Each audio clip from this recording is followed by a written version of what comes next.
안녕하세요. 코인에 미친놈들의 고민놈 형입니다. 코인을 하다 보면 페어 예치, 유동성 풀이란 단어와 함께 높은 수익률을 제공하는 것을 한 번은 보셨을 겁니다. 그런데 아무런 이해 없이 높은 수익률만 기대하고 투자를 한다면 엄청난 손해를 볼 수도 있습니다.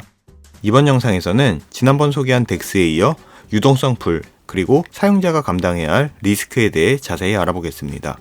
트레이더들은 암호화폐를 원하는 가격에 원하는 수량을 신속히 거래하기 원합니다. 이를 위해서는 트레이더가 충분히 많아야 하고 이들이 거래하고자 하는 가격들 사이에 큰 차이가 없어야 합니다. 이런 경우 거래가 활발히 이루어지고 유동성이 높다고 합니다. 반대로 트레이더가 부족하고 거래가들 사이에 큰 차이가 존재하여 거래가 활발히 이루어지지 않는다면 작은 거래도 현재가에 영향을 미칠 수 있습니다. 이를 유동성이 낮다고 합니다. 즉 유동성이란 자산을 거래할 수 있는 정도를 말합니다.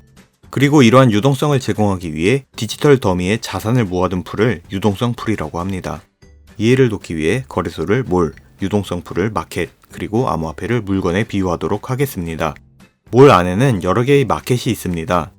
그리고 각 마켓은 서로 물물 교환을 할 수 있는 두 개의 물건만을 취급합니다. 이 중 하나의 마켓을 살펴보겠습니다. 이 마켓은 X와 Y 두 개의 물건을 취급합니다. X를 Y로, Y를 X로 교환할 수 있는 마켓이죠. 그런데 물건이 없습니다. 그래서 이 몰에서 물건을 공급해주면 거래에서 발생하는 수수료와 추가적인 보상을 준다고 합니다. 단, 두 개의 물건을 동일한 가치의 쌍으로 공급해야 합니다. 왜냐하면 거래란 동일한 가치의 물건 간의 교환이기 때문입니다. X의 가치가 하락하고 Y의 가치가 상승한다면 X의 수량을 늘리거나 Y의 수량을 줄여서 동일한 가치로 만든 후 공급을 해야 합니다. 공급한 물건을 찾을 때도 X와 Y를 동일한 가치로 돌려받습니다. 사람들은 보상을 기대하고 물건을 공급합니다. 이렇게 물건의 쌍을 공급하는 사람들을 유동성 공급자, 리퀴디티 프로바이더라고 합니다. 이제 마켓에 물건이 들어와서 거래를 할 수 있습니다. 이렇게 제공받은 물건들을 모아놓은 마켓을 유동성 풀, 리퀴디티 풀이라고 합니다.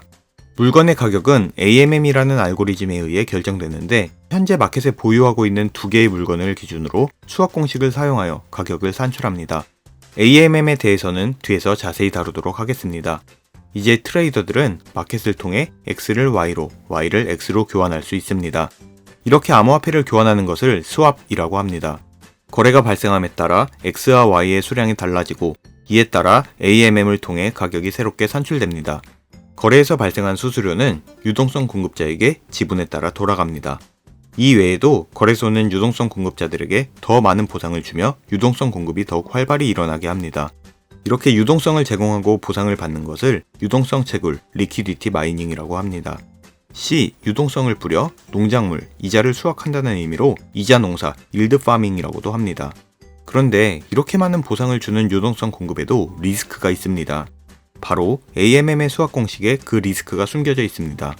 AMM은 오토메이티드 마켓 메이커의 줄임말로 자동화된 시장 조성자라는 뜻입니다. 먼저 마켓 메이커란 무엇인지 예를 들어보겠습니다. 물건을 1100원에 팔고 싶은 트레이더와 900원에 사고 싶은 트레이더가 있습니다. 이때 마켓 메이커가 중간에서 물건을 사고 팔며 적정한 가격에 거래가 활발히 일어날 수 있도록 시장을 조성합니다. 즉, 마켓 메이커가 자산 가격을 제시하고 시장의 유동성을 높이는 역할을 하는 거죠. 이런 마켓 메이커의 역할을 자동화한 것이 AMM, 오토메이티드 마켓 메이커입니다. 수학 공식으로 짜여진 알고리즘을 통해 자산 가격을 자동으로 산출합니다. 해당 공식은 각 마켓마다 상이할 수 있으나 가장 많이 사용되는 유니스왑을 예로 들어보겠습니다. 유니스왑은 X 곱하기 Y는 K라는 수학 공식을 사용합니다.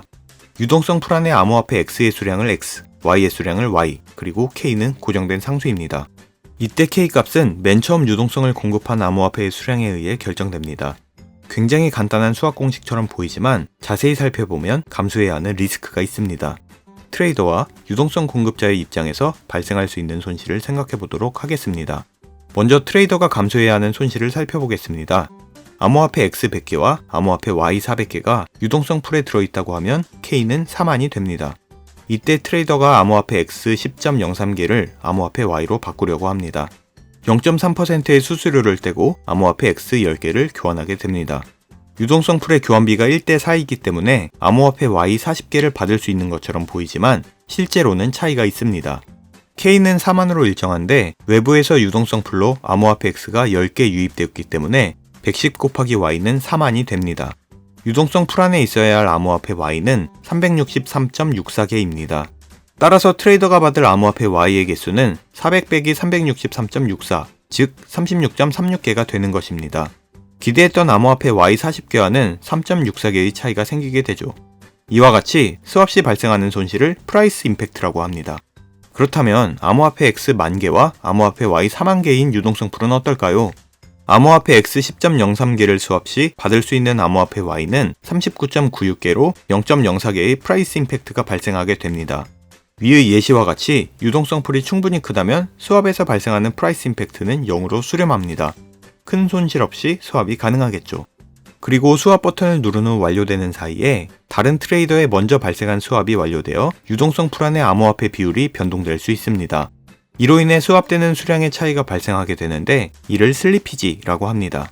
참고로 상수 K는 트레이더의 스왑 시에는 일정한 값을 유지하지만 사용자가 유동성 풀의 암호화폐 XY를 추가로 공급하거나 인출할 경우 그 지분에 비례하게 변합니다. 다음은 유동성 공급자가 감수해야 하는 손실을 살펴보겠습니다. 암호화폐 X 10,000개와 암호화폐 Y 40,000개가 유동성 풀에 들어있다고 하면 K는 4억이 됩니다. 유동성 공급자는 1대4의 비율로 유동성 풀의 암호화폐 XY의 쌍을 제공할 수 있습니다. 암호화폐 X 100개, Y 400개를 쌍으로 묶어 유동성을 제공합니다. 암호화폐 X의 가치로 환산하면 총 암호화폐 X 200개의 자산을 공급한 것과 같습니다. 암호화폐 X는 11,100개, Y는 44,000개가 되고 K는 4억 804만이 됩니다.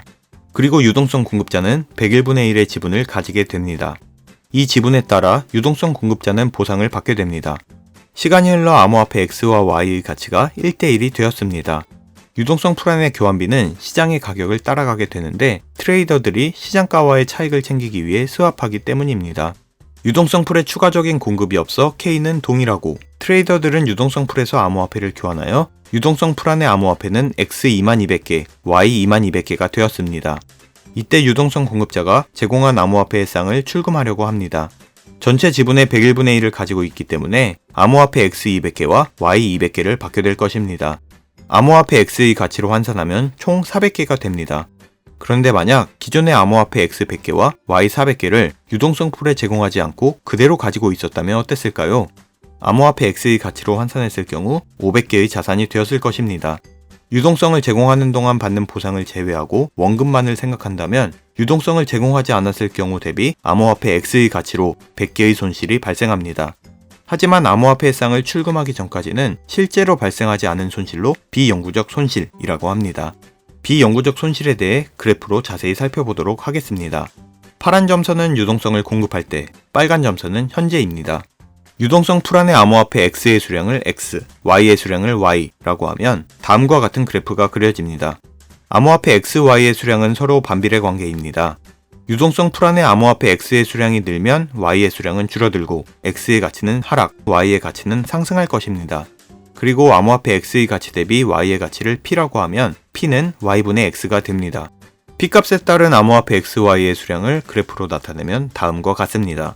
다음은 유동성 공급 시점 대비 현재 암호화폐 X, Y의 비율에 따른 자산을 나타낸 그래프입니다.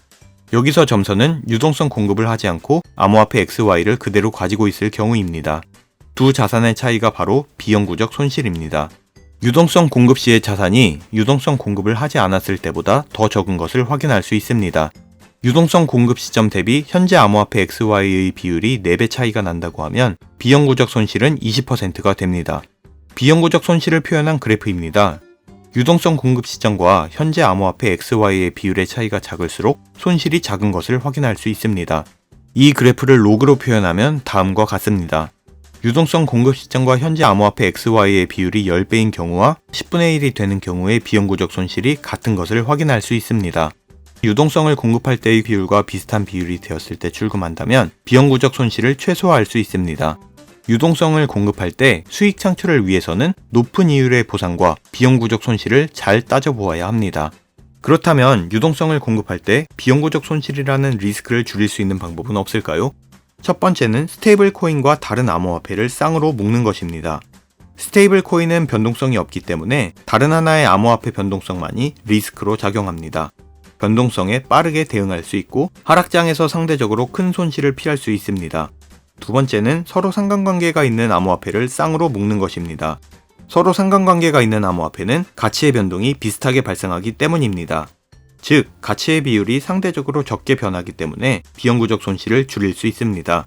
단, 하락장에서 두 암호화폐의 가치가 모두 떨어지게 된다면 자산을 현금으로 환산했을 때의 가치는 큰 손실이 발생할 수 있습니다.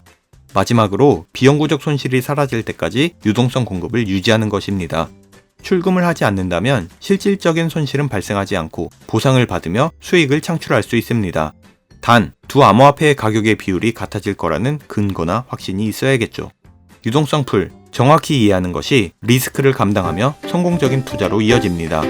오늘은 유동성 풀에 대해 알아보았는데 유익하셨나요? 도움이 되셨다면 좋아요, 구독, 알림 설정 부탁드리고 다음은 더 좋은 영상으로 찾아뵙겠습니다. 또 봐요!